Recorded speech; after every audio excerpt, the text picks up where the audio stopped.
नमस्कार दोस्तों, आपका हमारे YouTube चैनल धार्मिक कथाएं और कहानियां में स्वागत है। आज मंगलवार के दिन सुनिए हनुमान जी की व्रत कथा। व्यास जी ने कहा, एक बार नैमिषारण्य तीर्थ में 80,000 मुनि एकत्र होकर पुराणों के ज्ञाता श्री सूत जी से पूछने लगे, हे महामुनि, आपने हमें अनेक पुराणों की कथाएं सुनाई हैं। अब आप कृपया करके हमें ऐसा व्रत और कथा बताइए जिसके करने से संतान की प्राप्ति हो तथा मनुष्यों को रोग शोक अग्नि सर्व दुख आदि का भय दूर हो, क्योंकि कलयुग में सभी जीवों की आयु बहुत कम है। फिर इस पर उन्हें रोग चिंता के कष्ट लगे रहेंगे तो फिर वह श्री हरि के चरणों में अपना ध्यान कैसे लगा सकेंगे। श्री सूत जी बोले, हे मुनियों, आपने लोक कल्याण के लिए बहुत ही अच्छा प्रश्न पूछा है। एक बार युधिष्ठिर ने भगवान श्री कृष्ण से लोक कल्याण के लिए यही प्रश्न किया था। भगवान श्री कृष्ण और युधिष्ठिर का संवाद तुम्हारे सामने कहता हूँ, ध्यान देकर सुनो। एक समय पांडवों की सभा में श्री कृष्ण जी बैठे हुए थे। तब युधिष्ठिर ने भगवान श्री कृष्ण से प्रश्न किया, हे प्रभु नंदनंदन गोविंद, आपने मेरे लिए अनेकों कथाएं सुनाई है। आज आप कृपया करके ऐसा व्रत या कथा सुनाइए जिसके करने से मनुष्यों को रोग चिंता का भय समाप्त हो और उसको पुत्र की प्राप्ति हो। हे प्रभु, बिना पुत्र के जीवन व्यर्थ है। पुत्र के बिना मनुष्य नरकगामी होता है। पुत्र के बिना मनुष्य पितृ ऋण से छुटकारा नहीं पा सकता और ना ही उसका पुत्र नामक नरक से उद्धार हो सकता है। अतः पुत्रदायक व्रत बतलाइए। श्री कृष्ण भगवान से बोले, हे राजन, मैं एक प्राचीन इतिहास सुनाता हूँ, आप उसे ध्यानपूर्वक सुनो। कुंडलपुर नामक एक नगर था। उसमें नंदा नामक एक ब्राह्मण रहता था। भगवान की कृपा से उसके पास सब कुछ था, फिर भी वह दुखी था। इसका कारण यह था कि ब्राह्मण की स्त्री सुनंदा के कोई संतान नहीं थी। सुनंदा पतिव्रता थी, भक्ति पूर्वक श्री हनुमान जी की आराधना करती थी। मंगलवार के दिन व्रत करके अंत में भोजन बनाकर हनुमान जी को भोग लगाने के बाद स्वयं भोजन करती थी। एक बार मंगलवार के दिन ब्राह्मणी गृह कार्य की अधिकता के कारण हनुमान जी को भोग ना लगा सकी, तो इस पर उसे बहुत दुख हुआ। उसने कुछ भी नहीं खाया और अपने मन में प्रण किया कि अब तो अगले मंगलवार को ही हनुमान जी को भोग लगाकर अन्न जल ग्रहण करूंगी। ब्राह्मणी सुनंदा प्रतिदिन भोजन बनाती, श्रद्धापूर्वक पति को खिलाती, परंतु स्वयं भोजन नहीं करती और मन ही मन श्री हनुमान जी की आराधना करती रहती। इसी प्रकार 6 दिन गुजर गए और ब्राह्मणी सुनंदा अपने निश्चय के अनुसार भूखी प्यासी निराहार रही।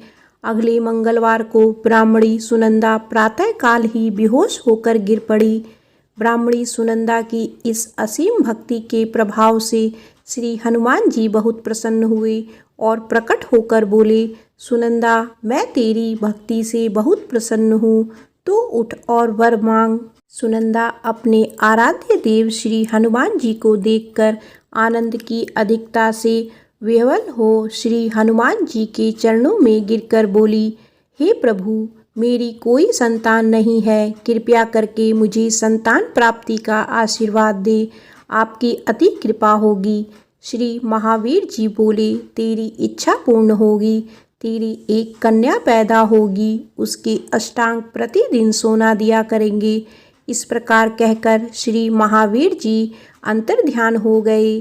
ब्राह्मणी सुनंदा बहुत हर्षित हुई और सभी समाचार अपने पति से कहा। ब्राह्मण देव कन्या का वरदान सुनकर कुछ दुखी हुए, परंतु सोना मिलने की बात सुनी तो बहुत प्रसन्न हुए। विचार किया कि ऐसी कन्या के साथ मेरी निर्धनता भी समाप्त हो जाएगी।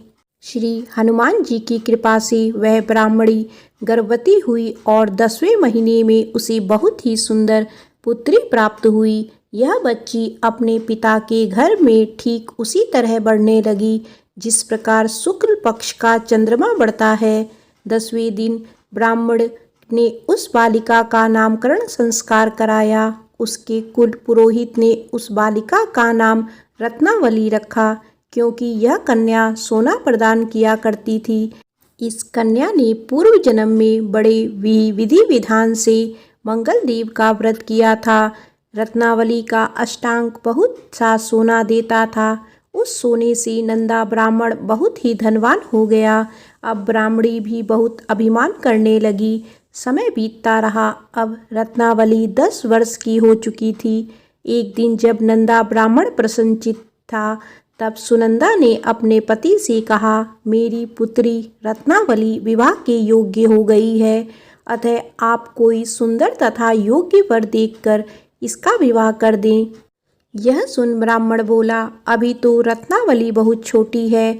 तब ब्राह्मणी बोली, शास्त्रों की आज्ञा है कि कन्या 8वें वर्ष में गौरी, 9 वर्ष में राहिणी, 10वें वर्ष में कन्या, इसके पश्चात रजस्वला हो जाती है। गौरी के दान से पाताल लोक की प्राप्ति होती है, राहिणी के दान से वैकुंठ लोक की प्राप्ति होती है, कन्या के दान से इंद्रलोक में सुखों की प्राप्ति होती है। अगर हे पतिदेव रजस्वला का दान किया जाता है तो घोर नरक की प्राप्ति होती है। इस पर ब्राह्मण बोला, अभी तो रत्नावली मात्र 10 ही वर्ष की है और मैंने तो 16-16 साल की कन्याओं के विवाह कराए हैं, अभी जल्दी क्या है। तब ब्राह्मणी सुनंदा बोली, आपको तो लोभ अधिक हो गया है लगता है।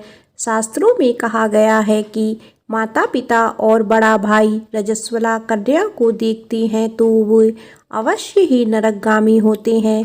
तब ब्राह्मण बोला, अच्छी बात है, कल मैं स्वयं ही योग्य वर की तलाश में अपना दूत भेजूंगा।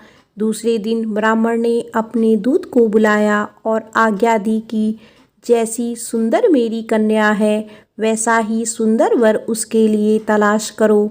दूत अपने स्वामी की आज्ञा पाकर निकल पड़ा। पंपई नगर में उसने एक सुंदर लड़के को देखा। यह बालक एक ब्राह्मण परिवार का बहुत गुणवान पुत्र था। इसका नाम सोमेश्वर था। दूत ने इस सुंदर व गुणवान ब्राह्मण पुत्र के बारे में अपने स्वामी को पूर्ण विवरण दिया। ब्राह्मण नंदा को भी सोमेश्वर अच्छा लगा और फिर शुभ मुहूर्त में विधि पूर्वक कन्यादान करके ब्राह्मण ब्राह्मणी संतुष्ट हुए। परंतु ब्राह्मण के मन में तो लोभ समाया हुआ था। उसने कन्यादान तो कर दिया था, पर वह बहुत खिन्न भी था। उसने विचार किया कि रत्नावली तो अब चली जाएगी और मुझे इससे जो सोना मिलता था वह अब नहीं मिलेगा। मेरे पास जो धन था कुछ तो इसके विवाह में खर्च हो गया और शेष बच गया है, वह भी कुछ दिनों पश्चात समाप्त हो जाएगा। मैंने तो इसका विवाह करके बहुत बड़ी भूल कर दी है। अब कोई ऐसा उपाय हो कि रत्नावली मेरे घर में ही बनी रहे, अपने ससुराल ना जाए। लोभ रूपी राक्षस ब्राह्मण के मस्तिष्क पर छाया जा रहा था। रात भर अपनी शैया पर बेचैनी से करवटें बदलते बदलते उसने एक बहुत ही क्रूर निर्णय लिया।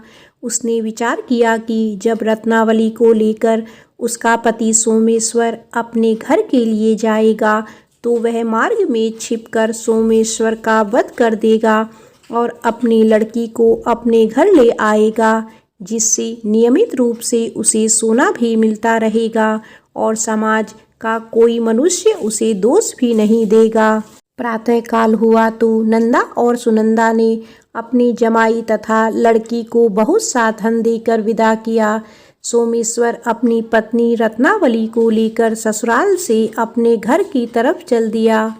ब्राह्मण नंदा महालोभ के वशीभूत हो अपनी मति खो चुका था। पाप पुण्य को उसे विचार ना रहा था।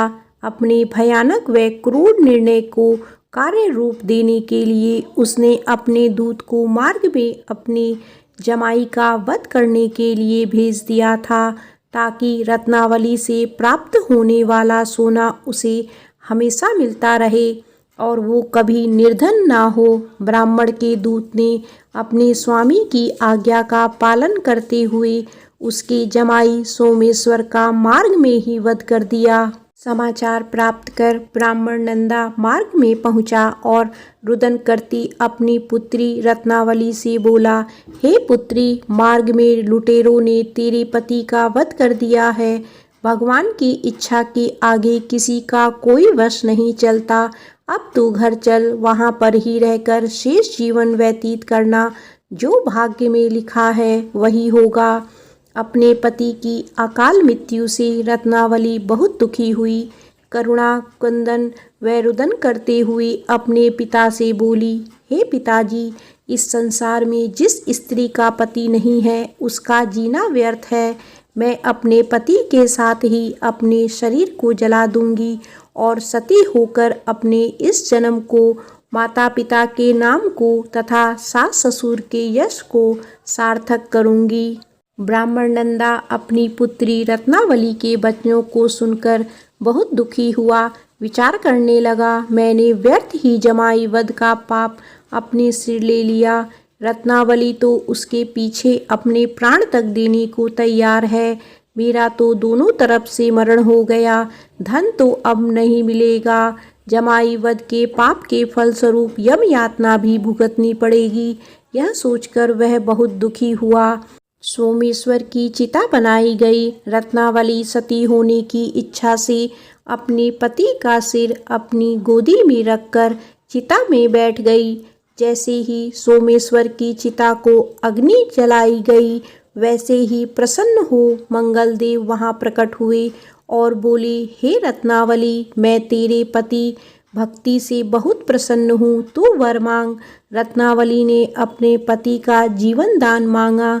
तब मंगलदेव बोले, रत्नावली, तेरा पति अजर अमर है, यह महान विद्वान भी होगा और इसके अतिरिक्त तेरी जो इच्छा हो वर मांग। तब रत्नावली बोली, हे ग्रहों के स्वामी, यदि आप मुझ पर प्रसन्न हैं तो मुझे वरदान दीजिए कि जो मनुष्य मंगलवार के दिन प्रातःकाल लाल पुष्प लाल चंदन से पूजा करके आपका स्मरण करे, उसको रोग व्याधि ना हो, स्वजनों का कभी वियोग ना हो, सर्प अग्नि तथा शत्रुओं का भय ना हो।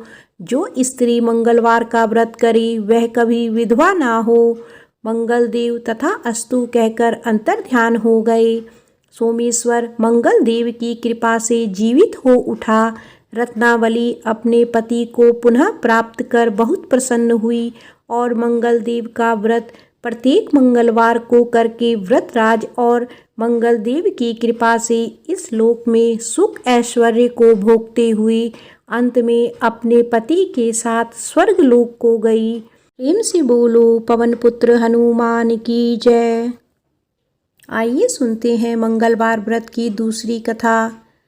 केशव दत्त नाम का एक ब्राह्मण था जो अपनी पत्नी अंजनी के साथ ऋषिनगर गांव में खुशी से रहता था।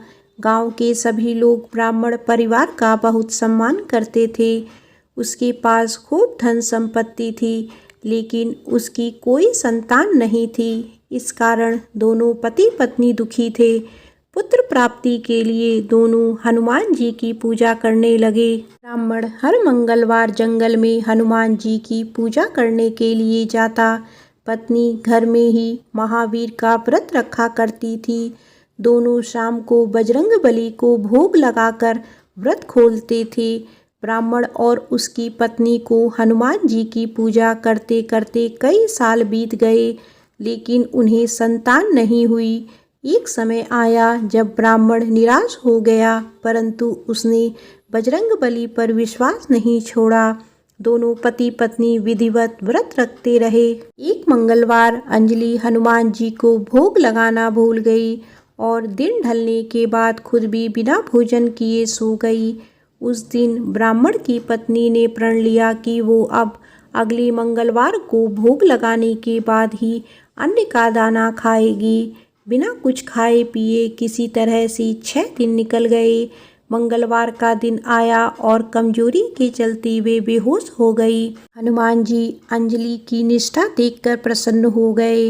बेहोशी में ही ब्राह्मणी को हनुमान जी ने दर्शन दिए और कहा, पुत्री उठो, तुम हर मंगलवार पूरी निष्ठा के साथ मेरा व्रत करती हो। मैं तुम्हारी भक्ति से बहुत प्रसन्न हूँ। इस बात से खुश होकर मैं तुम्हारी मनोकामना पूरी करने का वरदान देता हूँ। तुम्हें पुत्र की प्राप्ति होगी जो तुम्हारा खूब ध्यान रखेगा। इतना कहकर बजरंगबली वहाँ से अंतर्ध्यान हो गए। तभी अंजलि उठी और भोजन तैयार करके उसने सबसे पहले हनुमान जी को भोग लगाया। इसके बाद खुद भी भोजन किया। केशव दत्त घर लौटा तो ब्राह्मणी ने उसे पूरी बात बताई। पुत्र वरदान की बात सुनकर ब्राह्मण को यकीन नहीं हुआ और वह अपनी पत्नी पर शक करने लगा। उसने अपनी पत्नी से बोला, तुम झूठ बोल रही हो, तुमने मेरे साथ धोखा किया है। कुछ समय बाद ब्राह्मण के घर एक सुंदर पुत्र का जन्म हुआ। दोनों ने उसका नाम हनुमान जी के नाम पर मंगल प्रसाद रखा। ब्राह्मण को हमेशा यही लगता था कि उसकी पत्नी उसे झूठी कहानी सुनाई है और उसके साथ छल किया है। यह सोचकर वह बच्चे को मारने की साजिश करने लगा। एक दिन मौका देखकर ब्राह्मण कुएं पर नहाते जाते समय बच्चे को अपने साथ ले गया। वहां उसने बच्चे को कुएं में फेंक दिया। ब्राह्मण के घर लौटने पर पत्नी ने उससे पूछा, मंगल कहाँ रह गया? वो भी तो आपके साथ गया था।